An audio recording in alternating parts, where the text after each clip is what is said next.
الحمد لله وكفى وسلام على عباده الذين اصطفى أما بعد أعوذ بالله من الشيطان الرجيم بسم الله الرحمن الرحيم ألف لام را تلك آيات الكتاب المبين سبحان ربك رب العزة عما يصفون وسلام على المرسلين والحمد لله رب العالمين اللهم صل على سيدنا محمد وعلى آل سيدنا محمد وبارك وسلم اللهم صل على سيدنا محمد وعلى آل سيدنا محمد وبارك وسلم اللهم صل على سيدنا محمد وعلى آل سيدنا محمد وبارك وسلم.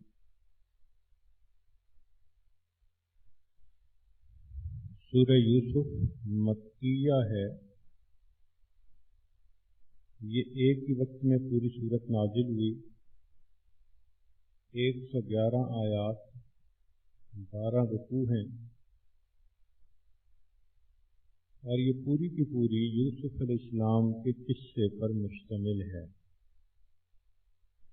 اس قصے کے اندر تکرار نہیں، یعنی یہ قرآن مجید میں کسی اور جگہ پر نہیں مینشن کیا گیا، جیسے اور بہت سے قصے کئی جگہوں پر مینشن ہوئے. حضرت یوسف علیہ السلام کا تذکرہ قرآن مجید میں 26 مرتبہ آیا. 24 مرتبہ تو اس سورت میں، پھر 1 مرتبہ سورت انعام میں، اور 1 مرتبہ سورہ غافر میں. سیدنا ابراہیم علیہ السلام کی اولاد میں حضرت یوسف علیہ السلام ایسی ہستی ہیں جو نبی بھی بنے، اور ان کے نام کی ایک سورت بھی ہے. گویا ابراہیم علیہ السلام کے نام پر بھی قرآن مجید کی ایک سورت ہے، سورہ ابراہیم، اور پڑپوتے کے نام پر، یعنی پوتے کے بیٹے. چنانچہ حضرت یوسف علیہ السلام کا نسب یوں ہے، حدیث پاک میں نبی الاسلام نے فرمایا، کریم ابن کریم ابن کریم ابن کریم یوسف بن یعقوب بن اسحاق بن ابراہیم. تو ابراہیم علیہ السلام کے بیٹے اسحاق علیہ السلام، ان کے بیٹے یعقوب علیہ السلام، اور ان کے بیٹے یوسف علیہ السلام. جیسی تفصیل سورہ یوسف میں قرآن مجید کے اندر ہے، ایسی تفصیل نہ یہودیوں کی کتاب میں ہے نہ عیسائیوں کی کتاب میں ہے. شان نزول کہتے ہیں کہ جس بیک گراؤنڈ کے اندر، حالات کے اندر یہ صورت نازل ہوئی، ہوا یوں کہ یہودیوں نے مشرکین کے ذریعے سے نبی علیہ السلام سے 3 سوال پوچھوائے کہ ہمیں ان کا جواب دیں.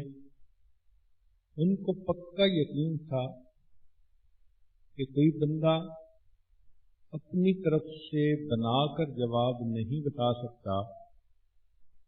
اگر جواب ٹھیک بتائیں گے تو یہ واقعی اللہ کے نبی ہوں گے. وہ سوال یہ تھے، پہلا سوال، ذوالقرنین کون تھے؟ چنانچہ قرآن مجید میں آیا ہے، یسألونک عن ذوالقرنین. دوسرا سوال پوچھا، روح کی حقیقت کیا ہے؟ یسألونک عن الروح. اور تیسرا پوچھا یوسف علیہ السلام کا واقعہ کہ بنی اسرائیل تو فلسطین میں رہتے تھے، وہ مصر میں کیسے آباد ہوئے؟ نبی علیہ السلام چونکہ امی تھے، دنیا میں کوئی استاد نہ تھا کہ انسان یا کوئی اور استاد ہوتا، تو ایسی شخصیت کے لیے ایک تاریخی بات کا صحیح کہہ دینا ایک مشکل کام تھا۔ چنانچہ اپنی طرف سے انہوں نے یہ سوال پوچھے کہ دودھ کا دودھ اور پانی کا پانی ہو جائے گا۔ پھر اس کے جواب میں اللہ رب العزت نے سورہ یوسف کو نازل فرمایا۔ اس سورت کے اندر عجیب جامعیت ہے، اتنے عجیب و غریب اس میں نکات ہیں، فوائد ہیں کہ ہر پڑھنے والا بندہ یوں محسوس کرتا ہے کہ یہ میری زندگی کی بات ہو رہی ہے۔ چنانچہ حکماء اس کو سورہ احسن کہتے ہیں،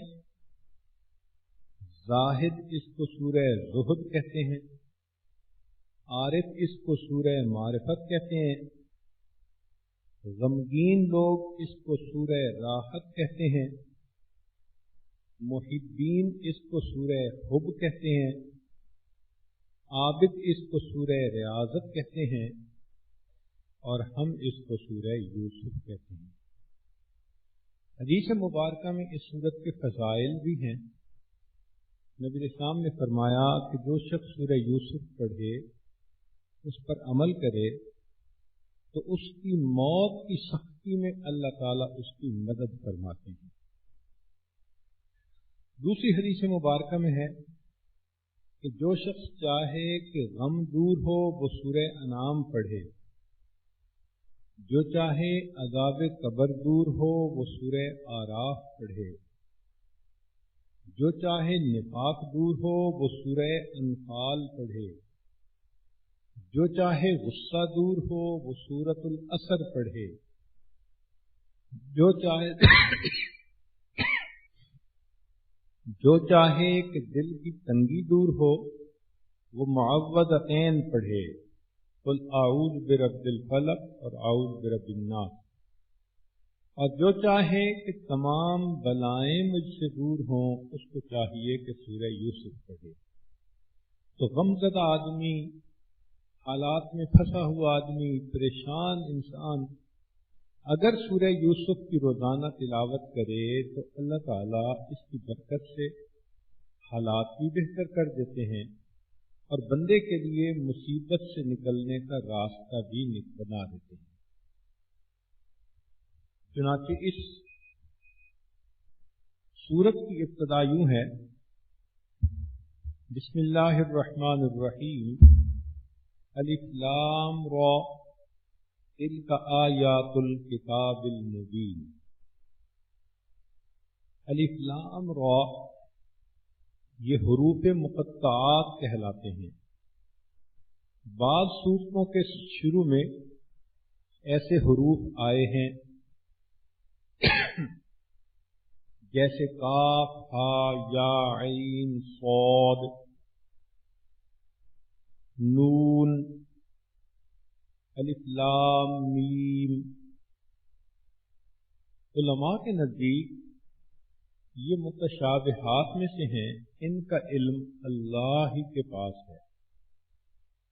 بعض علماء فرماتے ہیں کہ اللہ رب العزت نے عام لوگوں سے تو علم کو ایک طرف رکھا، لیکن اپنے حبیب صلی اللہ علیہ وسلم کو ان حروف کا علم عطا فرمایا، لہذا یہ محب اور محبوب کے درمیان اشارے ہیں، راز ہیں، اور واقعی محبوب اور محب ہم کلامی کرتے ہیں تو اشاروں میں ہی میسج پہنچا دیتے ہیں۔ شاعر نے کہا فَقُلْتُ لَهَا كِفِي فَقَالَتْ لِي قَا۔ بعض مفسرین نے فرمایا کہ یہ حروف مشرکین مکہ کو ایک دعوت دیتے تھے کہ دیکھو یہ وہی عربی کے حروف ہیں جو تم استعمال کرتے ہو، تمہاری مادری زبان ہے، اور انہی حروف سے بنا ہوا یہ کلام ہے، لیکن ساری دنیا کے انسان اور جن مل جائیں تو وہ ایسا کلام نہیں بنا سکتے۔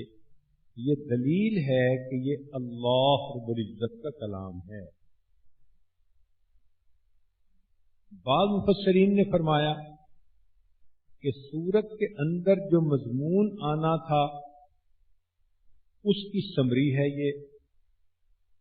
اس کی دلیل انہوں نے یہ دی کہ تو کا حرف جس سورت کے شروع میں آتا ہے اس میں حضرت موسیٰ علیہ السلام کے اژدہا کا ذکر ہوتا ہے. اگر آپ اژدہا کی تصویر دیکھیں تو ایسے ہی ہے جیسے تو لکھا ہوا ہوتا ہے. تو جس سورت کے شروع میں بھی طٰہٰ یا تو سین میم، تو ان صورتوں میں حضرت موسیٰ علیہ السلام کے اژدہا کا ذکر بھی ضرور ہے. بعض مفسرین نے لکھا کہ الف لام میم، الف سے اللہ، لام سے جبرائیل اور میم سے محمد، کہ یہ اللہ رب العزت کا کلام محمد صلی اللہ علیہ وسلم کی طرف ہے اور اس کو لانے والے جبرائیل ہیں. بعض نے فرمایا کہ الف لام میم سے مراد ان اللہ اعلم، اور الف لام را سے مراد ان اللہ ارا، اور الف لام میم را اس سے مراد ان اللہ اعلم و ارا. چنانچہ جو بھی ہو، یہ حروف مقطعات قرآن مجید کے جہاں مقامات پر آئے یقیناً با مقصد ہیں. ہم اپنے علم کی کمی کا اعتراف کرتے ہیں کہ ہمیں اس کی پوری حقیقت کا پتہ نہیں. اس کے پڑھنے سے یقیناً ثواب ملتا ہے کیونکہ قرآن مجید کے حروف ہیں. اور یہیں سے یہ مسئلہ بھی نکلا کہ جو لوگ کہتے ہیں کہ جی بغیر ترجمے کے جو قرآن پڑھتے ہو تو کیا فائدہ، طوطے کی طرح کیوں رٹتے ہو؟ تو بھائی دیکھیے، کوئی بندہ ہمیں بتائے کہ کاف ہا یا عین صاد اس کا کیا ترجمہ ہے، نہیں بتا سکے گا. تو اگر ان حروف کے بے سمجھے پڑھنے پر بھی ثواب ملتا ہے تو معلوم ہوا کہ باقی قرآن مجید کے پڑھنے پر بھی ثواب ملتا ہے. تو قرآن مجید کو سمجھ کے بھی پڑھنا چاہیے، اور اگر کسی نے ترجمہ نہیں پڑھا تو اس کو بے شک بے سمجھے ہی پڑھنا چاہیے، پڑھنا ضرور چاہیے. فرمایا تلک آیات الکتاب المبین، یہ آیتیں ہیں روشن کتاب کی.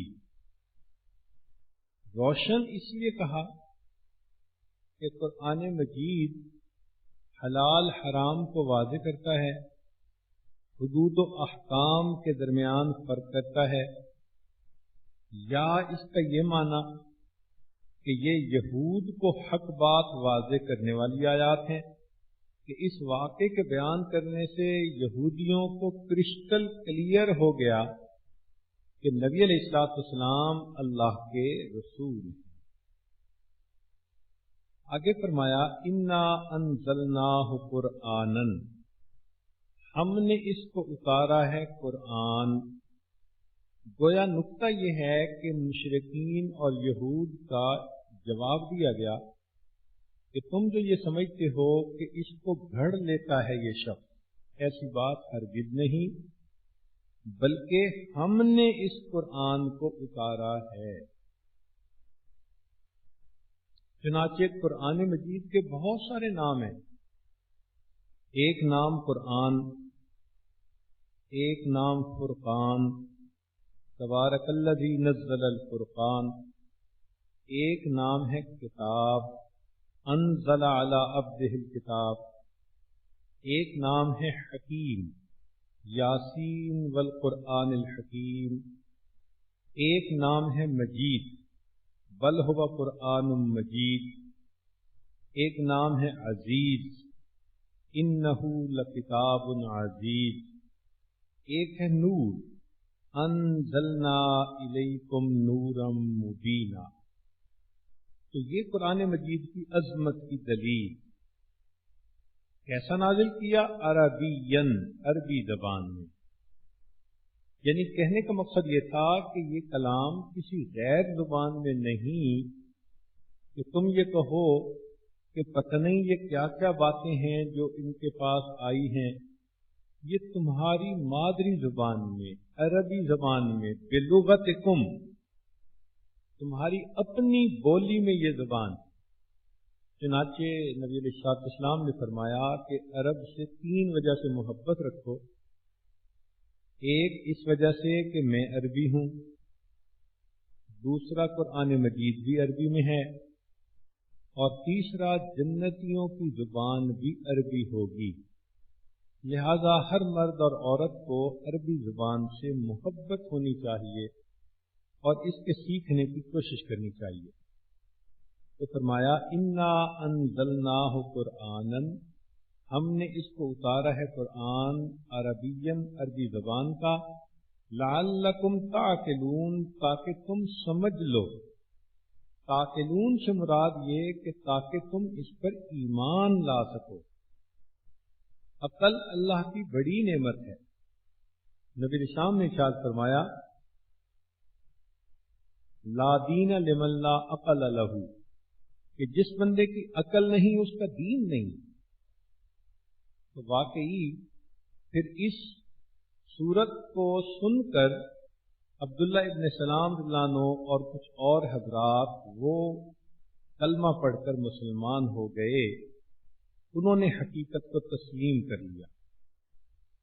آگے فرمایا نحن نقص علیک احسن القصص، ہم بیان کرتے ہیں تیرے پاس بہت اچھا قصہ، بہت اچھا واقعہ، بہت اچھا بیان۔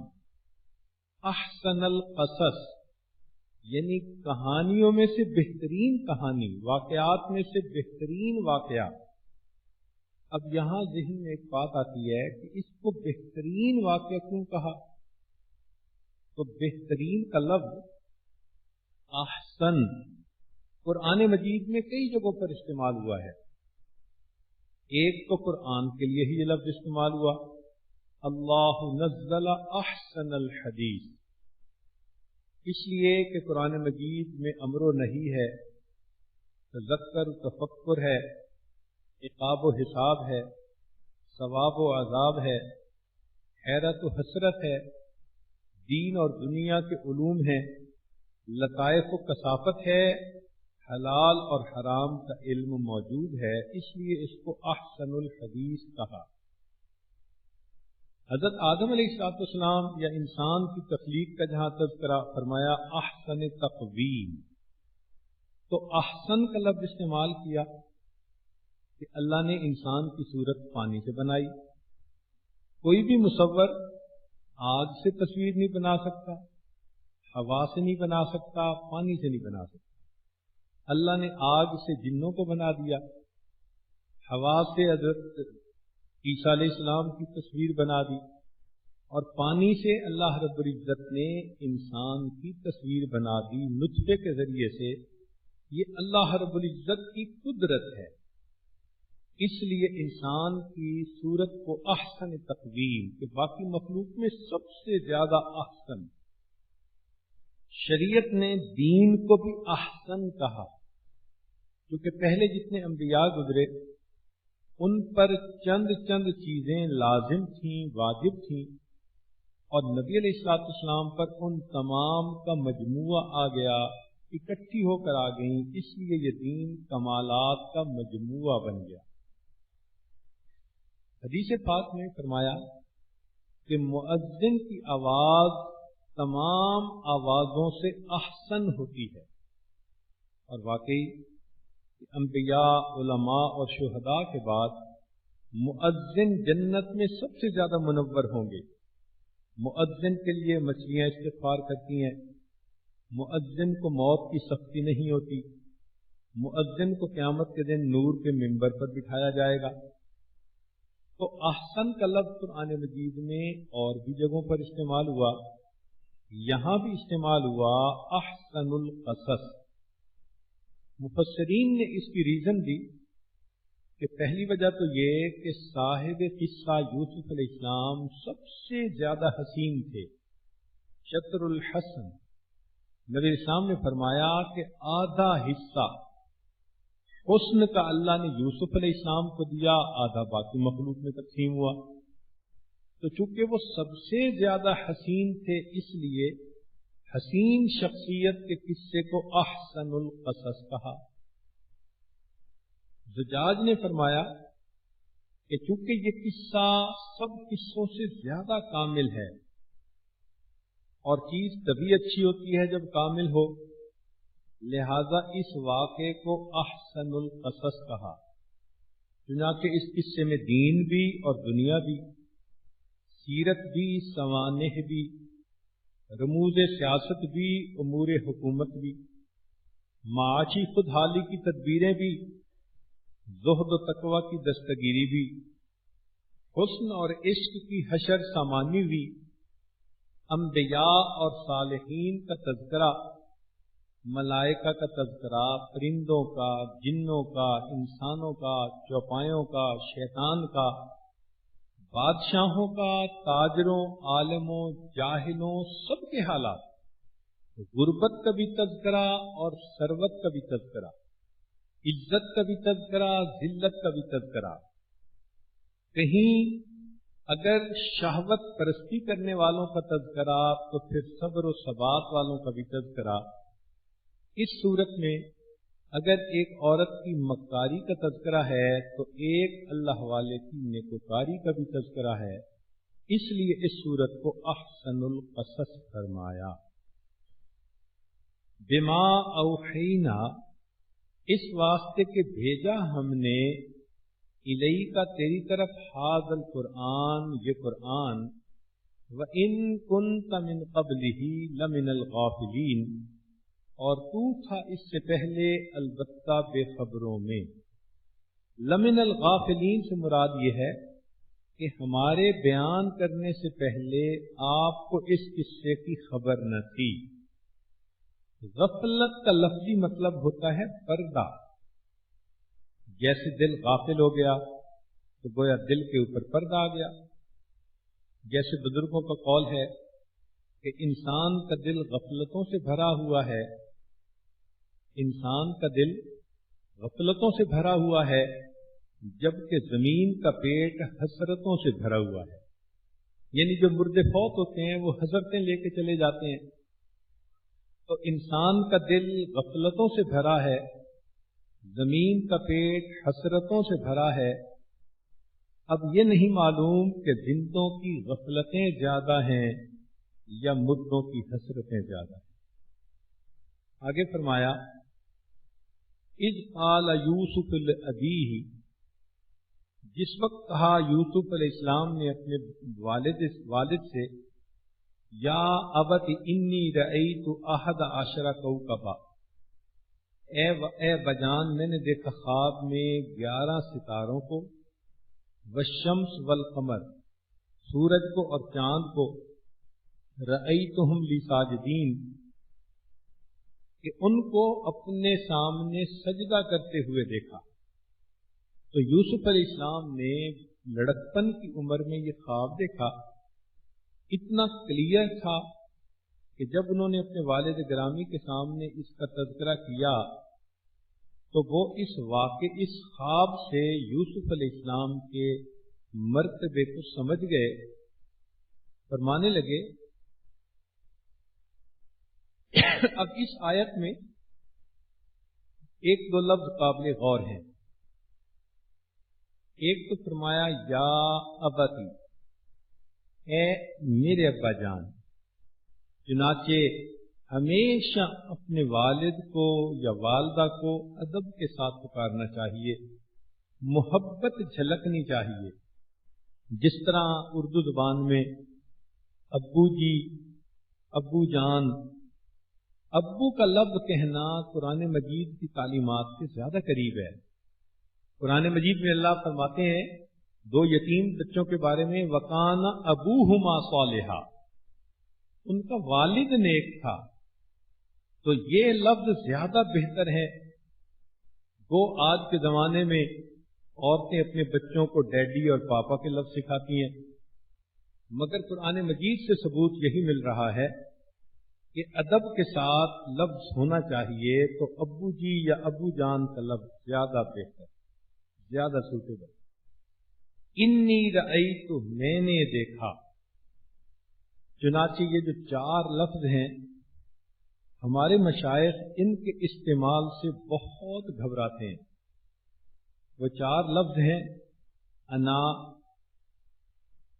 میں، لی میرے لیے، اندی میرے پاس، نحن ہم. تو یہ 4 الفاظ انسان کے لیے مشکل کا سبب بن جاتے ہیں. انا، لی، اندی اور نحن. ذرا غور کیجیے قرآن عظیم الشان میں ابلیس نے کہا انا خیر من، اور وہ مردود ہوا. فرعون نے کہا الیس لی ملک مصر، اور وہ پانی کے اندر ڈوب گیا. قارون نے کہا تھا انما اوتیتہ علی علم عندی، اللہ نے اس کو زمین کے اندر دھسا دیا. اور یوسف علیہ السلام کے بھائیوں نے کہا تھا نحن عصبہ، ہم بڑا گروپ ہیں، اور ان کو بالآخر نادم ہونا پڑا. لہذا ان الفاظ کے استعمال کے وقت بہت محتاط ہونا چاہیے. انا، لی، اندی اور نحن. آگے فرمایا اگلی آیت کہ یا بنیا، یعقوب علیہ السلام نے فرمایا اے بیٹے لا تقصص رؤیاک علی اخوتک، تو اپنا خواب مت بیان کرنا اپنے بھائیوں کے آگے. فیکیدوا لک کیدا، پھر وہ بنائیں گے تیرے واسطے کچھ فریب. ان الشیطان للانسان عدو مبین، بے شک شیطان انسان کا صریح دشمن ہے. یہاں پر لا تقصص رؤیاک، اپنا خواب مت بیان کرنا. اس امت میں وہی تو ختم ہو گئی، تاہم مومنانہ فراست بھی باقی، الہام بھی باقی، اور رویائے صالحہ سچے خواب بھی باقی. نبی علیہ السلام نے فرمایا کہ سچا خواب نبوت کا 46واں حصہ ہوتا ہے. چنانچہ 6 مہینے وحی اترنے سے پہلے نبی علیہ السلام کو خواب آتے رہے 6 مہینے، اور پھر وحی کتنا اتری 23 سال. اب 23 سال کی اگر ششماہی بنائیں تو کتنی بنے گی؟ 23 ضرب 2 46. تو نبی علیہ السلام نے فرمایا کہ سچا خواب نبوت کا 46واں حصہ ہوتا ہے. حضرت یعقوب علیہ السلام نے بیٹے کو کہا کہ لا تقصص رؤیاک، تو اپنا خواب مت بیان کرنا. ان الفاظ سے یہ معلوم ہو رہا ہے کہ نعمت کو چھپانا تاکہ حاسدین کے ضرر سے بچ جائیں یہ جائز ہے. تبھی تو انہوں نے فرمایا کہ اپنے بھائیوں کو مت بنانا. ہاں امن ہو تو پھر تحدیث بن نعمت کے طور پر بتانا ضروری ہوتا ہے. جب نقصان کا اندیشہ ہو تو پھر چھپانے کی اجازت. پھر آگے سگے بھائیوں کے دلوں میں جب شیطان حسد پیدا کر دیتا ہے تو ہم اگر دوسرے لوگوں کے سامنے بڑھ کے ماریں گے تو پھر ان کے دلوں میں یہ باتیں کیوں نہیں آئیں گی؟ اس لیے لوگوں کو دیکھا کہ وہ اپنے خواب عوام الناس میں بیان کرتے ہیں. کوئی نعمت ملے تو مجلسوں میں بیٹھ کے کہتے ہیں. نتیجہ یہ کہ لوگوں کے دلوں میں ان کے لیے کینہ پیدا ہو جاتا ہے. تو احتیاط کرنی چاہیے. اور یوسف علیہ السلام کو جو نصیحت کی ان کے والد نے، ہمیں بھی اس پر عمل کرنا چاہیے. پھر یہاں سے یہ بات بھی پتہ چلی کہ بچوں کی تربیت والد نے کرنی ہوتی ہے، تو وہ تربیت کے دوران اس کا خیال رکھے کہ کوئی ایسی بات نہ ہو کہ بھائیوں کے دلوں میں کینہ پیدا ہو جائے. یہ فطری سی چیز ہے کہ باپ کو اولاد سے محبت تو سب سے ہوتی ہے، لیکن جو زیادہ صاحب صفات ہو اس سے زیادہ ہوتی ہے، یا عموماً چھوٹے یا کمزور پر شفقت زیادہ ہوتی ہے۔ چنانچہ سیدنا حسن لانو کی بیٹی سے پوچھا گیا کہ آپ کو بچوں میں کس سے محبت زیادہ ہے؟ تو انہوں نے جواب دیا کہ چھوٹے سے جب تک بڑا نہ ہو جائے، غائب سے جب تک واپس نہ آ جائے، اور بیمار سے جب تک تندرست نہ ہو جائے۔ اس لیے کہ ماں ہے، اس کی مامتا اسی پر زیادہ ہوتی ہے جو کمزور ہوتا ہے۔ تو چھوٹے بچے کے ساتھ ماں باپ کی محبت کا زیادہ ہونا ایک فطری چیز ہے۔ لا تقصص رؤیاک، اپنے خواب کو تم مت بیان کرنا۔ یہاں سے پتہ چلا کہ سالکین کے لیے بھی جائز نہیں کہ عوام الناس کو اپنے احوال بتاتے پھریں۔ یہ حالات بندے اور اللہ کے درمیان راز ہوتے ہیں، اور اس راز کو کھولنے کا نقصان ہوتا ہے۔ یہاں سے ایک اور نقطہ سامنے آیا کہ جو پروردگار مخلوق کو راز کھولنے سے منع فرما رہا ہے، وہ قیامت کے دن اپنے گنہگار بندوں کے راز کیسے کھولے گا؟ اس لیے دنیا میں اس بات کا حکم دیا گیا کہ من ستر مؤمنا سترہ اللہ یوم القیامہ، جو دنیا میں کسی ایمان والے کے عیب پر پردہ ڈالے گا، اللہ قیامت کے دن اس کے گناہوں پر رحمت کی چادر کا پردہ ڈال دے گا۔ آگے فرمایا فَيَكِيدُوا لَكَ كَيْدًا، کہ وہ بنائیں گے تیرے واسطے کچھ فریب۔ اس کی بنیاد حسد ہوتی ہے، جیلسی، کہ جس وجہ سے انسان دوسرے کے خلاف تدبیر کرتا ہے۔ اس لیے حسد گناہ کبیرہ۔ نبی اسلام نے فرمایا الحسد یأکل الحسنات کما تأکل النار الحطب، جس طرح آگ لکڑی کو کھا جاتی ہے، حسد انسان کی نیکیوں کو کھا جاتا ہے۔ ایک حدیث پاک میں فرمایا حاسد جنت کی خوشبو نہیں سونگھ سکے گا، حالانکہ جنت کی خوشبو 500 میل کے فاصلے سے آئے گی۔ حاسد اللہ رب العزت کی عطا کا منکر ہوتا ہے۔ عجیب بات کہ آسمان پر پہلا گناہ بھی حسد کی وجہ سے ہوا کہ شیطان نے سجدہ نہ کیا، اللہ کی نافرمانی کی، اور زمین پر بھی سب سے پہلا گناہ حسد کی وجہ سے ہوا، قابیل نے حسد کی وجہ سے اپنے بھائی کو قتل کر دیا۔ تو جب کسی کے اندر کوئی خوبی ہوتی ہے، اس کے ظاہر ہونے پر دوسروں کو حسد ہو جاتا ہے۔ غور کیجئے، بھائی یوسف علیہ السلام سے محبت کرتے تھے، خواب دیکھنے کے بعد حاسد بن گئے۔ فرعون موسیٰ علیہ السلام سے محبت رکھتا تھا، جب ان کو نبوت ملی، معجزہ ملا، تو حسد کرنے لگ گیا۔ اہل مکہ بھی نبی علیہ السلام سے محبت رکھتے تھے، جب نبی علیہ السلام نے نبوت کا اظہار فرمایا تو انہوں نے حسد کرنا شروع کر دیا۔ اور یہی بدبخت شیطان کا کام، وہ بھی ہر بندے سے محبت رکھتا ہے، جب مومن نیکی کرتا ہے پھر وہ مومن کا دشمن بن جاتا ہے۔ اس لیے جو جتنا نیکی کرتا ہو، شیطان اتنا بڑا اس کا دشمن ہوتا ہے۔ آگے فرمایا کہ ان الشیطان للانسان عدو مبین، البتہ شیطان ہے انسان کا کھلا دشمن۔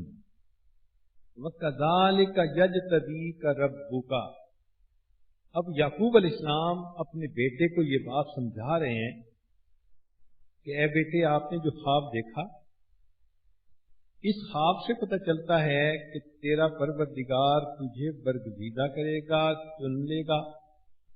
وَيُعَلِّمُكَ مِن تَأْوِيلِ الْأَحَادِيثِ، اور سکھائے گا تجھ کو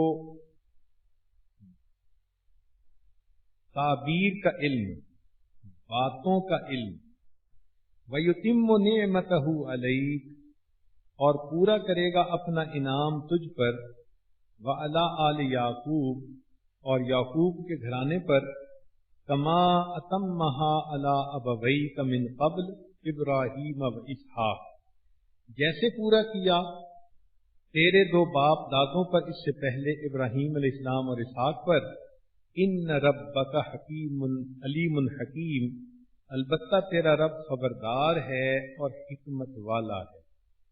یہاں پر چند باتیں غور طلب ہیں۔ وَكَذَلِكَ يَجْتَبِيكَ رَبُّكَ اور تیرا رب تجھے برگزیدہ کر لے گا، چن لے گا، خاص کر لے گا۔ اللہ تعالی کی رحمت ہوتی ہے تو اللہ تعالیٰ بعض بندوں کو اپنی نعمتوں سے نوازتے ہیں۔ اب اس پر حیران ہونے کی ضرورت نہیں، ہم سب پر اللہ کی کتنی بڑی رحمت ہوئی کہ اللہ نے ہمیں پتھر نہیں بنایا، جانور نہیں بنایا، اللہ تعالیٰ نے ہمیں انسان بنایا۔ یہ اللہ تعالیٰ کا چناؤ ہے۔ پھر اور دیکھیے کہ اللہ نے کلمہ پڑھنے کی توفیق عطا فرمائی، پھر اور دیکھیے کہ اللہ تعالیٰ نے نبی علیہ الصلوۃ والسلام کی امت میں سے پیدا فرمایا۔ تو ہمارا تو کوئی دخل نہیں، یہ میرے مالک کا چناؤ ہے۔ اسی طرح بعض بندوں کو اللہ تعالیٰ اپنے لیے چن لیتے ہیں اور اپنی نعمتیں عطا فرماتے ہیں۔ یہاں علمی نکتہ کہ یوسف علیہ السلام کے لیے لفظ استعمال ہوا یجتبیکا، تیرا رب تجھے چن لے گا، یعنی آنے والے وقت کی بات ہو رہی ہے، جبکہ اللہ تعالیٰ نے اس امت بیضاء کے لیے لفظ استعمال فرمایا وَاجْتَبَيْنَاهُمْ، ماضی کا صیغہ استعمال کر لیا، ان کو چن لیا اللہ نے۔ تو اس سے اندازہ ہوتا ہے کہ اس امت پر اللہ رب العزت کا کتنا خصوصی انعام ہے۔ چنانچہ 10 انبیاء کو اللہ تعالیٰ نے 10 علوم کے ساتھ خاص کیا۔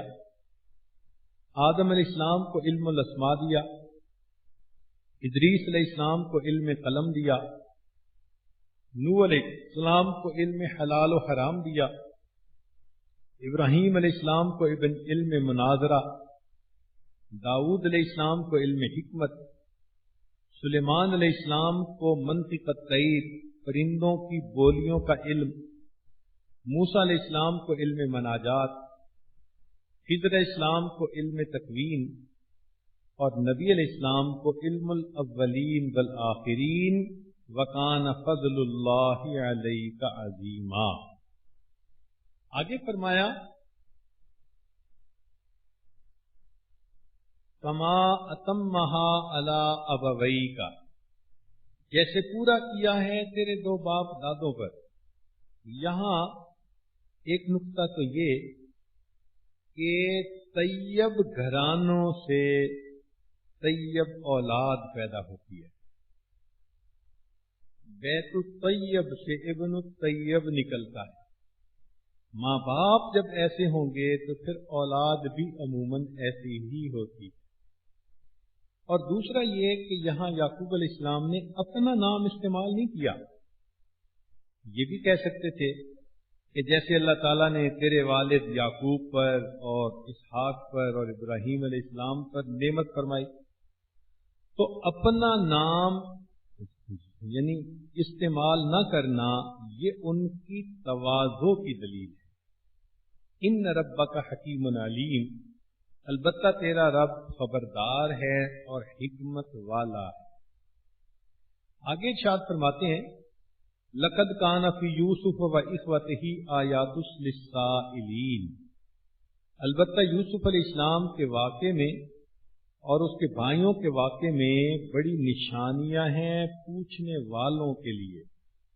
آیات للسائلین، اس کا مطلب یہ کہ جنہوں نے سوال پوچھا ہے ان کے لیے بڑے لیسن ہیں، اس میں سبق کی باتیں ہیں اس میں۔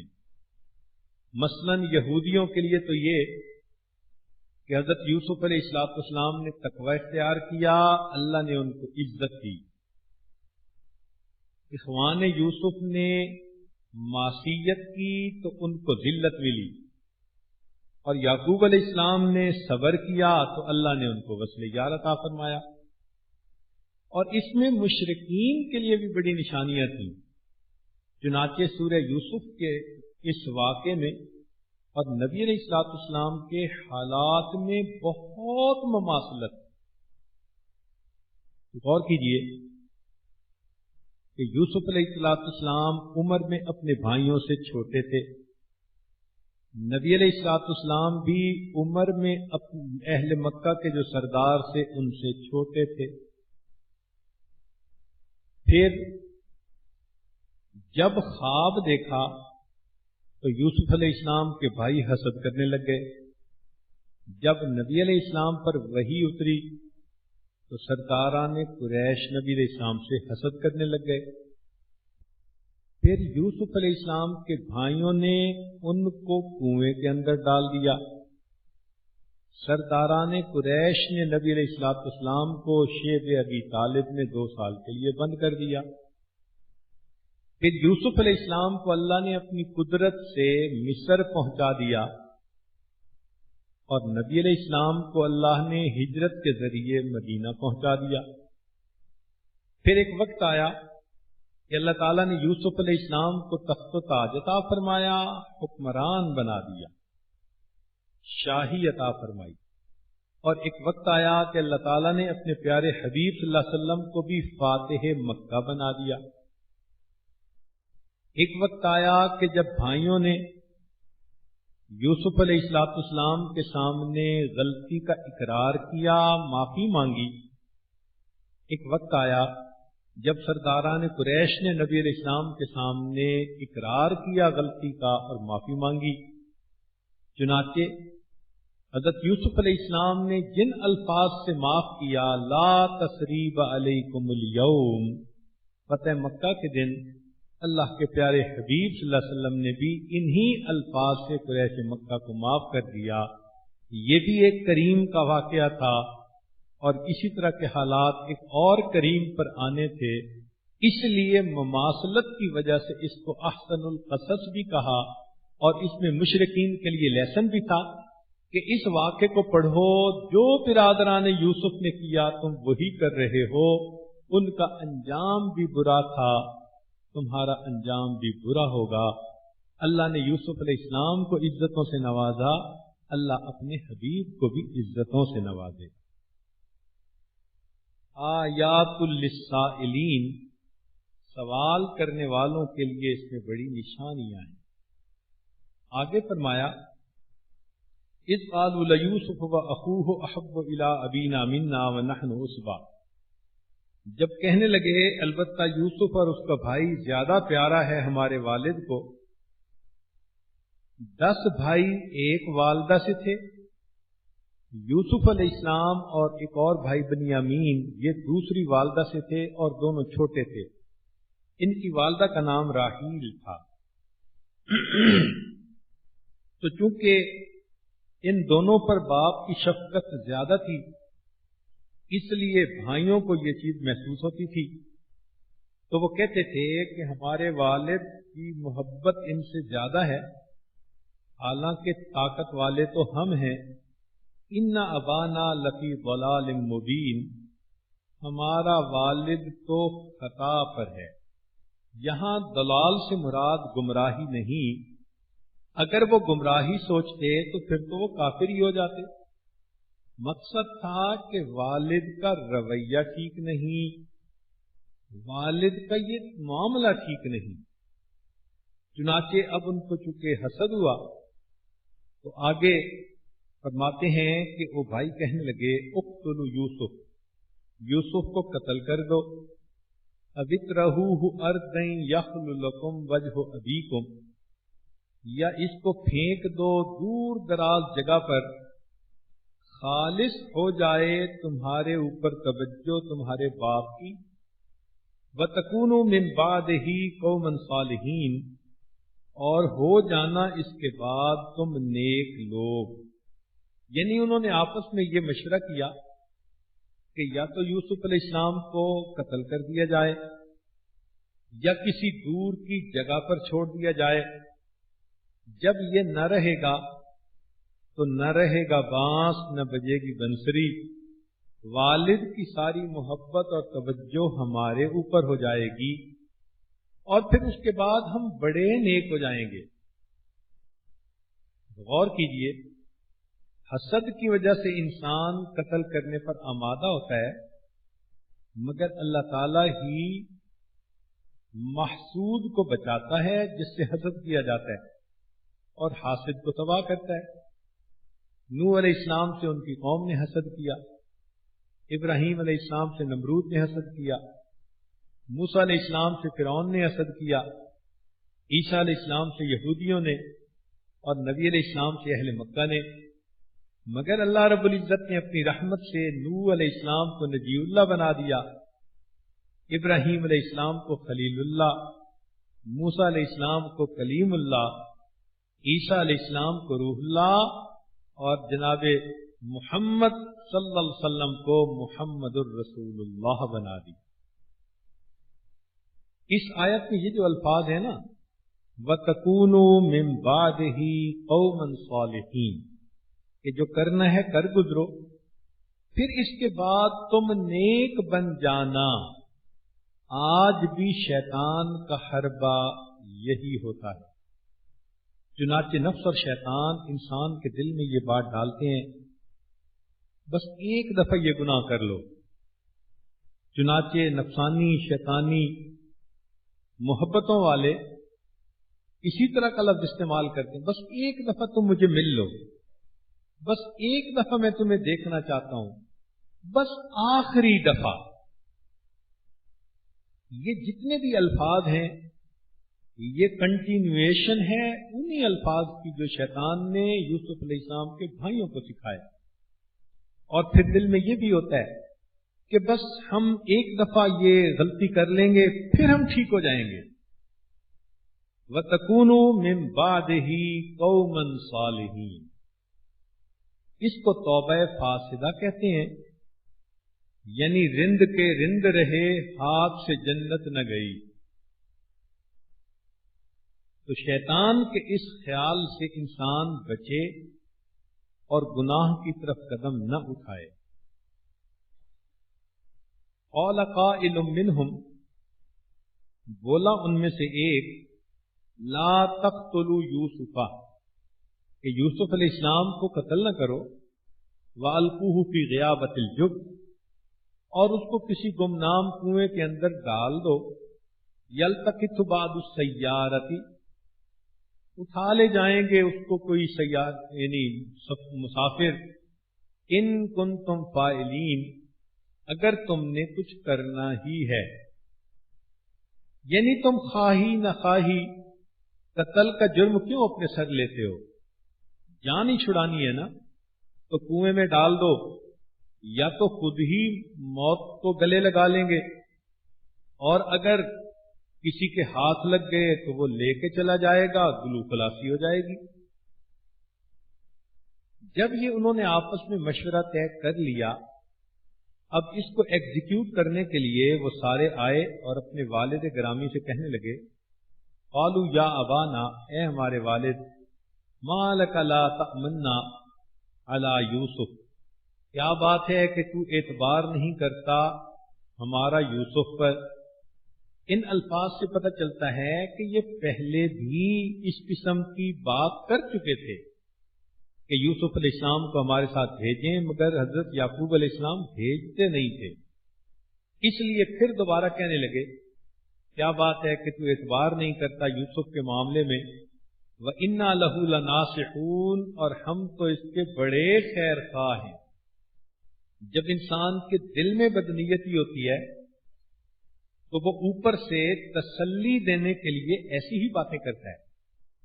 چنانچہ آج کے دور میں بھی جو الٹے سیدھے تعلقات بنانے والے لوگ ہوتے ہیں وہ اوپر سے بڑے خیر خواہ بنتے ہیں. مجھے بڑی فکر ہے تمہاری، میں بڑی کیئر کرتا ہوں تمہاری، مگر اندر نیت ان کی خراب ہوتی ہے. تو اوپر سے ناصح بنے ہوئے ہوتے ہیں مگر دلوں کے اندر خیانت ہوتی ہے.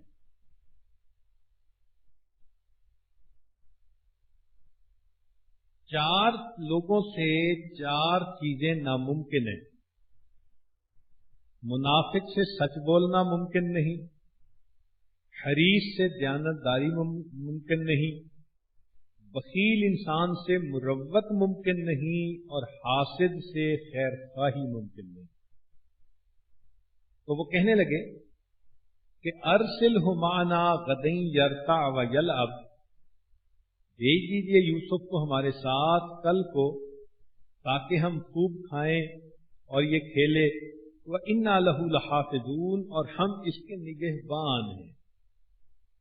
حضرت یعقوب علیہ السلام نے جواب میں کہا قال انی لیحزننی ان تذهبوا به واخاف ان یاکلہ الذئب وانتم عنہ غافلون. مجھ کو غم ہوتا ہے اس سے کہ تم اس کو لے جاؤ، اور ڈرتا ہوں اس سے کہ کھا جائے اس کو بھیڑیا اور تم اس سے بے خبر رہو.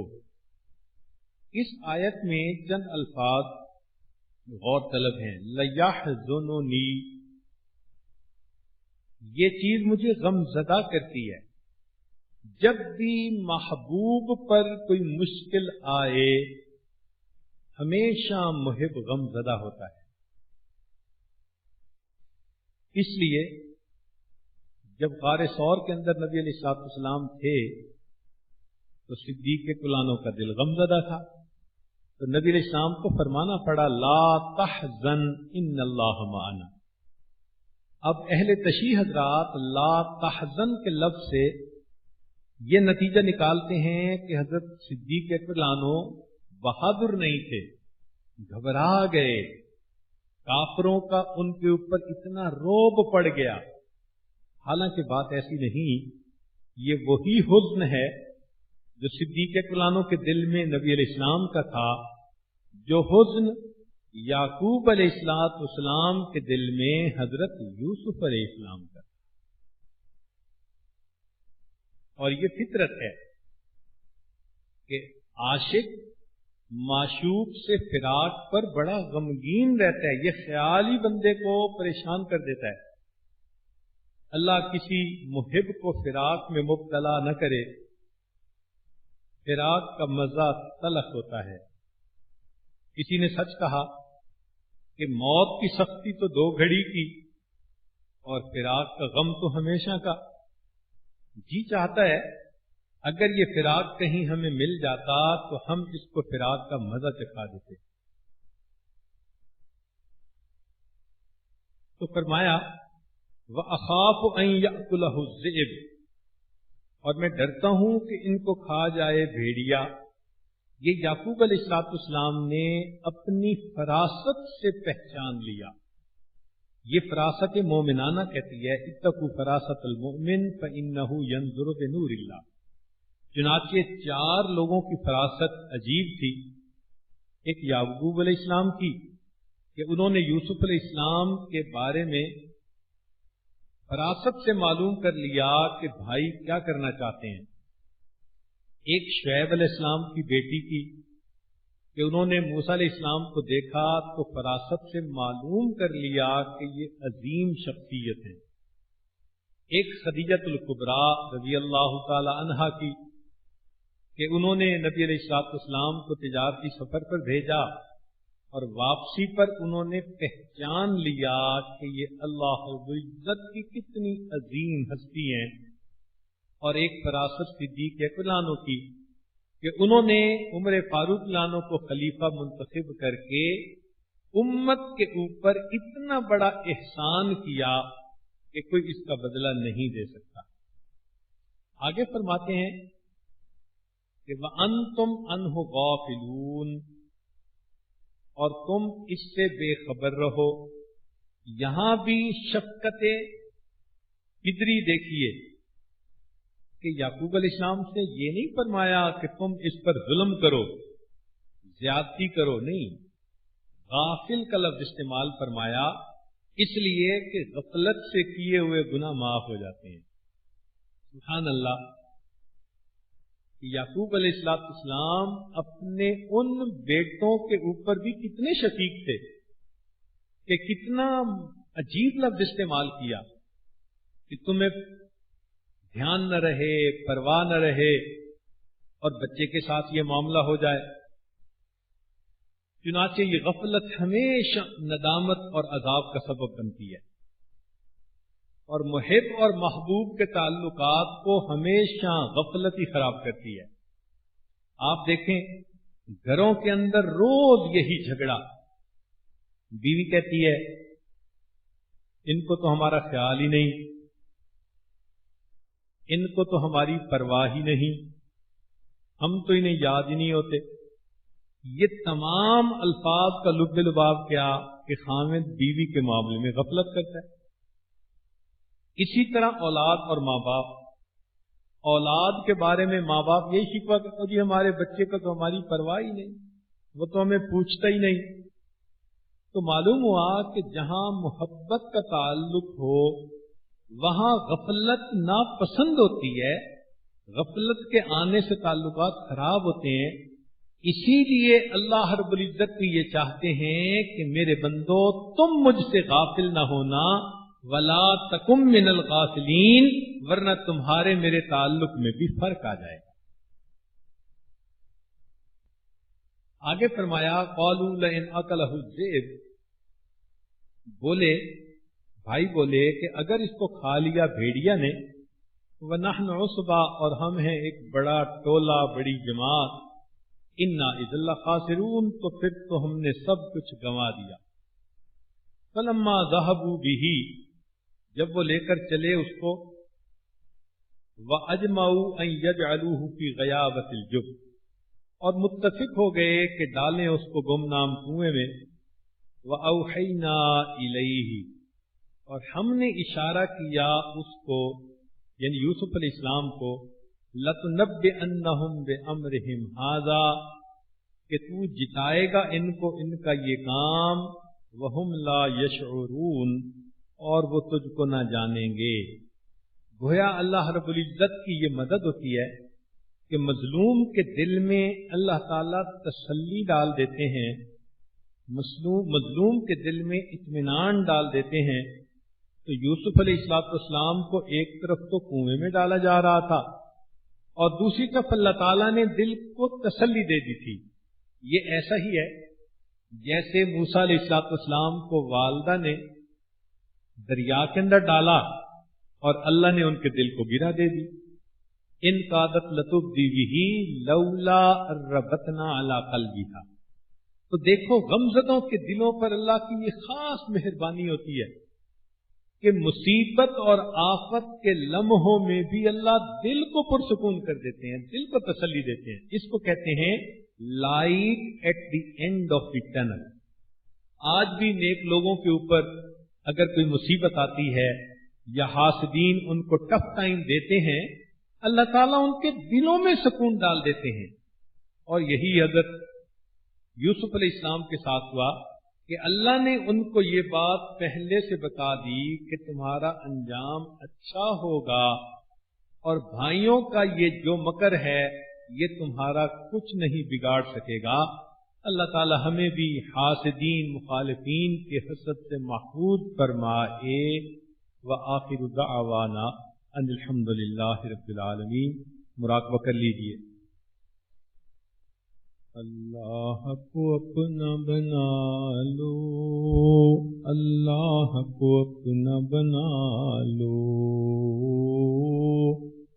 اللہ کو اپنا بنا لو۔ یہ زندگی ایک مہلت ہے، روٹھے ہوئے رب کو منا لو، اللہ کو اپنا بنا لو۔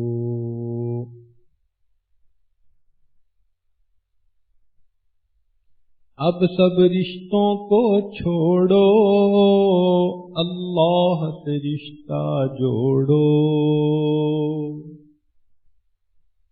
اب سب رشتوں کو چھوڑو، اللہ سے رشتہ جوڑو۔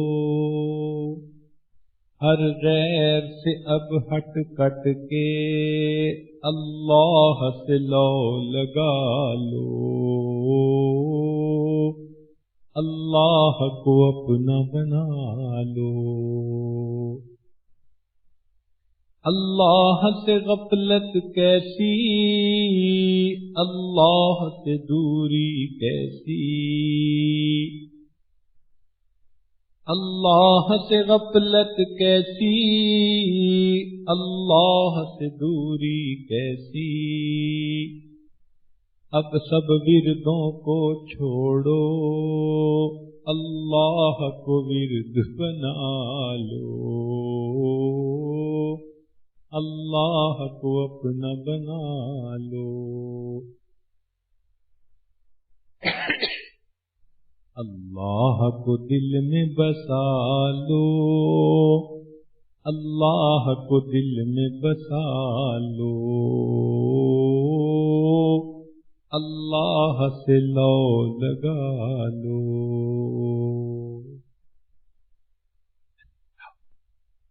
لا الہ الا اللہ محمد رسول اللہ۔ بسم اللہ الرحمن الرحیم۔ سبحان الملک الأعلى الوهاب، اللهم صل على سيدنا محمد وعلى آل سيدنا محمد وبارك وسلم۔ لا أحصي ثناء عليك أنت كما أثنيت على نفسك، رب اغفر وارحم وأنت خير الراحمين۔ پیارے اللہ، ہم ظاہر میں آپ کے بندے اور بندیاں ہیں، حقیقت میں نہایت گندے ہیں۔ اللہ ہمارے دلوں کی گندگی کو دور فرما، ہمیں اپنی بندگی کا سلیقہ عطا فرما، شرمندگی والے کاموں سے ہماری حفاظت فرما، برے دن سے، بری بات سے، بری رات سے، برے انجام سے ہماری حفاظت فرما، سوء خاتمہ سے ہماری حفاظت فرما۔ آنے والے ایام کو گزرے ہوئے ایام کا کفارہ بنا، آنے والے دنوں کو گزرے ہوئے دنوں سے بہتر بنا۔ رب کریم ہمارے حال پر رحم فرما۔ پیارے اللہ، جس طرح سیدنا یوسف علیہ السلام کے بھائیوں نے والد گرامی سے درخواست کی تھی کہ ہمارے ساتھ ہمارے بھائی کو گھمانے کے لیے بھیج دیجیے، پیارے اللہ، نفس و شیطان نے آپس میں مشورہ کر لیا ہے ہمیں گھمانے کے بہانے لے کر جانے کا، اور جس طرح سے انہوں نے مشورہ کر کے ان کو کنویں میں ڈالنے کا ارادہ کر لیا تھا، پیارے اللہ، نفس و شیطان دونوں نے مل کر ہمیں جہنم کے گڑھے میں ڈالنے کا ارادہ کر لیا ہے۔ پیارے اللہ، جس طرح سے آپ نے ان کی حفاظت فرما لی تھی، اللہ ہماری بھی حفاظت فرما لیجیے، ہماری بھی حفاظت فرما لیجیے۔ اللہ، اس صورت مبارکہ میں اللہ جو نکات ہیں، معارف ہیں، رب کریم جو آج کے اس مبارک بیان میں پیش کیے گئے، رب کریم ہمیں عطا فرما دیجیے، اللہ ان کو سمجھا دیجیے، اللہ ہمارے دلوں پر کھول دیجیے، اللہ اس صورت کی روشنی میں ہمیں اپنی زندگی کو مرتب کرنے کی توفیق عطا فرما دیجیے۔ رب کریم عفت والی زندگی گزارنے کی توفیق عطا فرمائیے، ہمت والی زندگی گزارنے کی توفیق عطا فرمائیے، عصمت والی زندگی گزارنے کی توفیق عطا فرمائیے۔ جس طرح سے آپ نے شروع سے آخر تک نبی یوسف علیہ السلام کی حفاظت فرما لی تھی، کہ اللہ ہماری بھی حفاظت فرما دیجیے۔ پیارے اللہ، آپ کی حفاظت کے بغیر ہم محفوظ نہیں رہ سکتے، پیارے اللہ ہماری حفاظت فرما لیجیے، رحمت کا معاملہ فرما دیجیے، عافیت کا معاملہ فرما دیجیے۔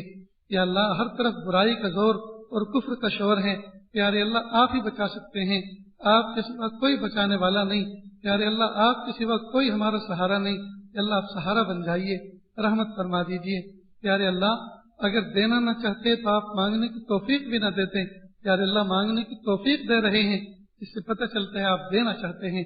اللہ جی عطا فرما دیجیے اور خوش کر دیجیے، رحمت کا معاملہ فرما دیجیے۔ پیارے اللہ، جہنم سے چھٹکارے کا عشرہ چل رہا ہے، رب کریم آپ اس سے ہم تمام کو جہنم کے کام کرنے سے حفاظت فرما دیجیے۔ اللہ، جن کاموں کے کرنے سے جہنم واجب ہو جاتی ہے، جن کاموں کے ارتکاب سے جہنم کے قریب بندہ پہنچ جاتا ہے، اللہ ان سے ہماری حفاظت فرما لیجیے، ان سے ہماری حفاظت فرما لیجیے۔ پیارے اللہ، رمضان مبارک کے گنے چنے دن باقی ہیں، اللہ دن اور رات باقی رہ گئے ہیں، رب کریم ان دن اور رات میں اللہ ٹوٹ کر محبتوں کے ساتھ اچھے اعمال کرنے کی توفیق عطا فرما، پیارے اللہ اچھے طاعت کرنے کی توفیق عطا فرما۔ رب کریم اس رمضان کو تمام گزرے ہوئے رمضان سے بہتر بنا دیجیے، اس رمضان کو تمام گزرے ہوئے رمضان سے بہتر بنا دیجیے اور ہماری نجات کا ذریعہ بنا دیجیے۔ پیارے اللہ، مدارس دینیہ، مکاتب قرآنیہ، مساجد اسلامیہ اور وہ خانقاہیں جہاں اللہ اللہ سکھایا جاتا ہے، اللہ اور مراکز تبلیغ کی اللہ پوری پوری حفاظت فرما. اللہ اس مجمع میں اور مستورات دور بیٹھے جو پردے میں یہ بات آوازیں سن رہی ہیں اللہ ان کے دلوں کے اندر جو تمنائیں ہیں آپ اس کے ساتھ پوری فرما دیجیے. یا اللہ نہ جانے مرد و خواتین میں کتنے بیمار ہیں اللہ ان کو صحت عطا فرما, تندرستی عطا فرما. اللہ دونوں مجموعوں میں نہ جانے دلوں کے اندر کتنی نیک تمنائیں مرادیں ہیں اللہ آپ اس کے ساتھ جائز نیک تمناؤں کو پورا فرما, رحمتوں کا معاملہ فرما, برکتوں کا معاملہ فرما. پیارے اللہ جو مانگا عطا فرما, جو مانگنے سے رہ گیا وہ بھی عطا فرما. وصلی اللہ تعالی علی خیر خلقہ محمد و آلہ و اصحابہ اجمعین برحمتک یا ارحم الراحمین.